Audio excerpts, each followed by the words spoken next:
Welcome to the 60-second update with the Royal Air Force. Poseidon P8s from RAF Coningsby have deployed to Aldergrove in Northern Ireland for Agile Combat Employment Training. Agile Combat Employment Training enables the RAF to operate from more locations with greater flexibility. A special parade marked the 85th anniversary of RAF Cosford, which is part of the Defence College of Technical Training. Number 605 Reserve Squadron received a new standard and Number 2 School of Technical Training was reformed. Royal Air Force Typhoons have deployed from Operation Azotize in Estonia to exercise Jousting Strike. Here they have flown alongside the Finnish Air Force conducting air combat and ground attack training. RAF Coningsby said thank you to its whole force and their families as the station held its annual Families Day.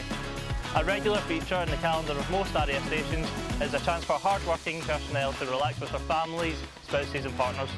That's everything for this week. Thanks for watching. We'll see you next time.